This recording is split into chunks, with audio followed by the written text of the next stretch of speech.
যেই সংসদ জুলাই শহীদদের রক্তের উপর দাঁড়িয়ে আছে, আমরা অনুরোধ করেছিলাম যে এই সংসদে যারা ফ্যাসিস্ট সরকারের দূষর ছিল, যারা খুনের সহযোগী ছিল, তারা কেউ যেন এখানে কোনো বক্তব্য রাখতে না পারে।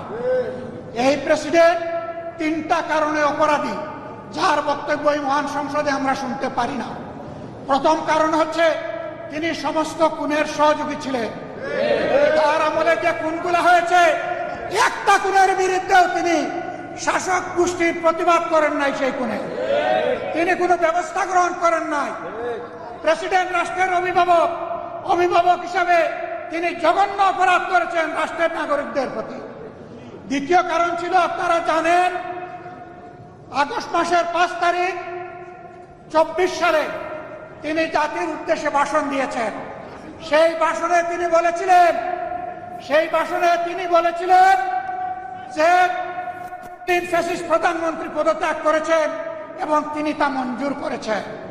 পরবর্তী পর্যায়ে আপনারা দেখেছেন, 2টা মিডিয়ার সাথে সাক্ষাৎকার দিতে গিয়ে তিনি তা অস্বীকার করেছেন, নতুন গল্প সামনে নিয়ে এসেছেন। তিনি জাতির সামনে মিথ্যাবাদী হিসাবে সাব্যস্ত হয়েছেন।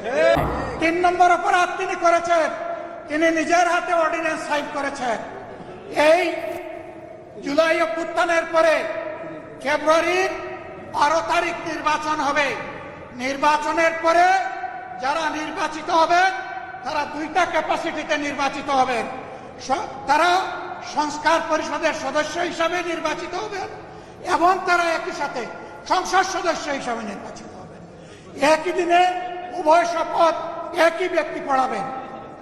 অত্যন্ত দুঃখের বিষয়, সেই শপথ দুটো আমরা নিলেও সরকারি দল নেয়নি। তার প্রথম দায়িত্ব ছিল গেজেট প্রকাশের 30 দিনের ভিতরে সংস্কার পরিষদের অধিবেশন ডাকা। তিনি সেই অধিবেশন ডাকেন নাই। গণভোটে হার পক্ষে ভোট দিয়েছে 70% মানুষ। তিনি 70% জনগণকে, দেশবাসীকে অপমান করেছেন। এখানেও তিনি অপরাধ করেছেন। এই 3 অপরাধের কারণে আমরা তার ভাষণ শুনতে চাইনি এবং আমরা সরকারি দলকেও অনুরোধ জানিয়েছিলাম, স্পিকার মহোদয়কে অনুরোধ জানিয়েছিলাম তাকে যেন ভাষণ দিতে দেওয়া না হয়।